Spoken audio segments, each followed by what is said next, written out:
Mawuko girls lady baako waba abɔnten wa bɛkasa sɛ ɔmo senior house master na ɔwasɔɔte no ɛne ade na ɛka kitikiti bi nka nyame antwe yi a nka senior house master no ɛde ne fa no mum ɛfa ne mu dɛ papa moma yɛntie nsɛm a ababaayewa no na ɔɔka. Today I'm going to share my story. Mr. Krakani, if you are listening to this, I pray. I don't want you to die. No, I don't want you to die. I want you to suffer. I want you to be very miserable. I don't want your family, your wife, or your children to suffer because of your deeds. I want you to feel every pain. I want you to be paralyzed with a sickness that you would suffer for the rest of your life. But I want you to live a very long life so that you can go through it. So let me give you an overview so that you can understand my story better. I was already 13 in high school, and then I finished high school at the age of 17. I wasn't even 18 in anywhere in the story. Fast forward, there is this teacher called Mr. Krakani. Mr. Krakani was the head house master, if I would put it that way. He was not living on campus with us. Mind you, Mawuko Girls is an all-girls senior high school.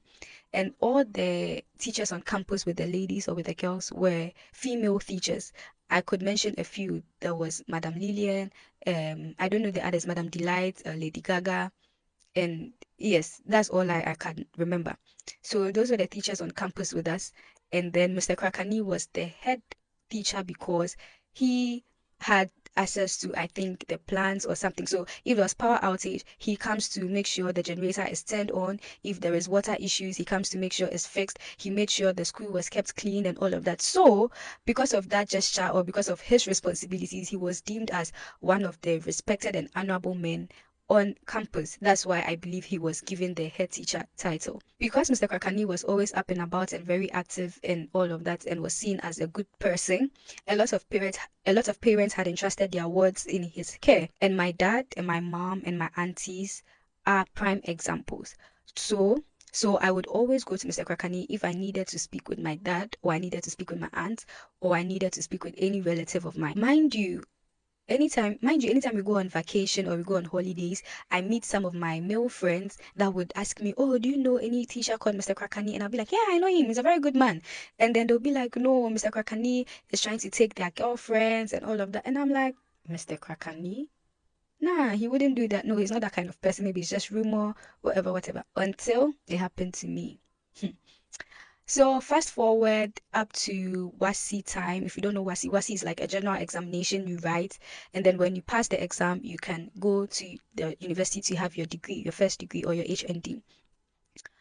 Madam, ɛnyɛ afei na wabɛkyerɛ wasi emu nkyerɛkyerɛ mu ɛnyɛ afei na wabɛkyerɛ the meaning of wasi and whatever how wasi is like. Oh, talk, go straight to the point. That's what you are waiting to hear. Let's continue.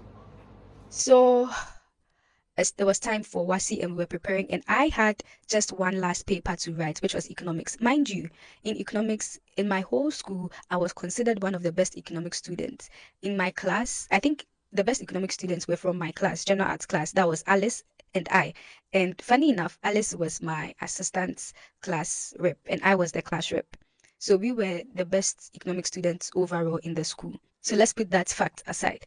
So we just had one last paper to write, which was economics. And then unbeknownst to me, my dad had already planned with my big sister to pick me up the next day after my paper. Like, so after my final paper, I'm just leaving the next day. I saw Mr. Krakani on campus and I greeted and whatever. And he told me, oh, your dad wants to speak to you and whatever.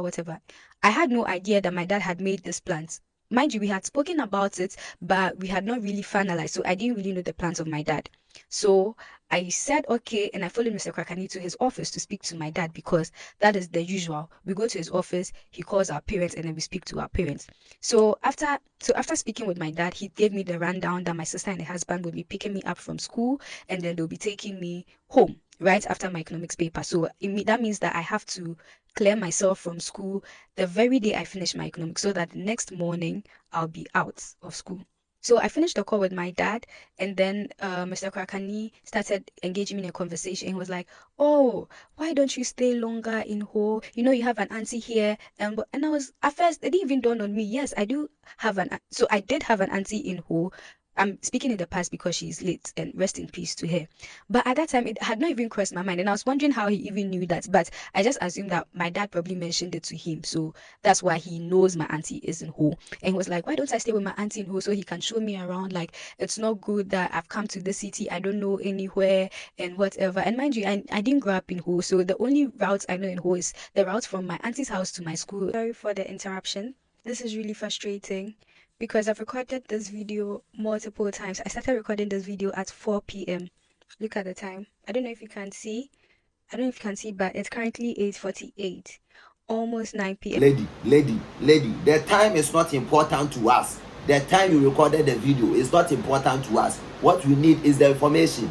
Family, let's continue.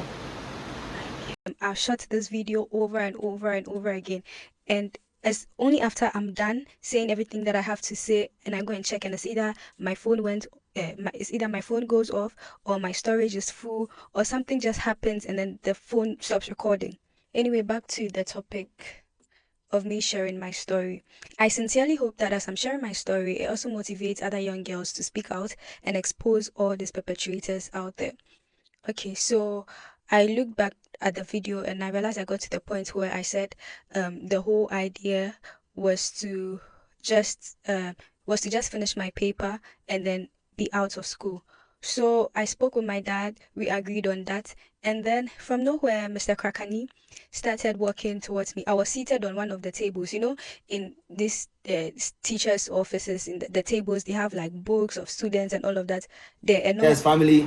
Yes, the story is now getting interesting. This is the part of the story that we all want to hear. What really went on? Yes, what really went on over there in the teacher's office? That's what we want to hear. Let's continue. The story is very interesting. we sit on the table while the teachers sit on their desk or on their chair with their desk and computer and all of that. As I was ready to get up and leave, he was approaching me. So I was a bit confused and he was talking. And while he was approaching me, he kept saying, it's not good that you come to the city, that is Ho. You come to Ho and then you don't know the environment, you don't move around, like you don't know anywhere, at least explore around or stay with your auntie, then I can show you around. While he's saying all of this, he is approaching me. He is approaching me, and then from nowhere, suddenly, I will not call it kissing. I don't know what it is, but his mouth was all over me. And I don't know if you are listening, those who know Mr. Krakani, he has a very big mouth. Yeah. A very big mouth. Oh, Mr. Krakani. Mr. Krakani. Oh. Let's continue. This lady is really embarrassing this man. Yes, and we love it. Yes. His mouth was all over me, saliva on my face. And in that moment, the only thing I could do was I had to fold my lips and press my lips inside like this. Yes, I had to be like that. And he was still talking, saying, "Oh, why are you crying?" Because at that moment, I just broke into tears. He was like, "Why are you crying? You're such a baby. You're not a small girl anymore. Stop crying. What? And while he was saying all that, he dipped his hand in my pants. I was... Jesus. Yes, Jesus. Dip his hand in her pants. This man is really enjoying in the school. Yes, Mawuko girls, this man is really enjoying over there. He's really enjoying. I'm just guessing the number of girls he has done this to. Yes, because it's very devastating. It's very devastating. Let's continue with this interesting story. Wearing a sports jersey, those sports jersey we wear in primary school, like the PE kits. That's what I was wearing. And the PE kits are big. It's not like anything tight that you'd be like, "Oh, you're seducing him. What? First of all, I'm a child. Second of all, I'm in a uniform. Whether it's a PE kit or whatever, it's still a school uniform. I was still in a school uniform. It's not like I even had braids on or nothing, no lash, no nothing. So what would a 40-something-year-old man see in a small girl like me? And I bet on it that I was not the only one he ever did that thing to. Because if he was bold enough to do such thing to me, he probably did it to other girls. Anyway, I digress. So while he was doing... My girl, yes, my girl, what you are talking about is really true. Yes. What you are talking about is really true. We don't know the number of girls he has done this to, but we are hoping that it shouldn't be more girls. Because if it's more girls, that means some people's girlfriends and wives and other staffs will be parts. Oh, Mr. Kakreni, this man is really enjoying. He's enjoying. Hi, family. So this brings us to the end of this particular video. We are going to bring you part 2 of this video. Stay tuned. This is still the real gist. Thanks for watching.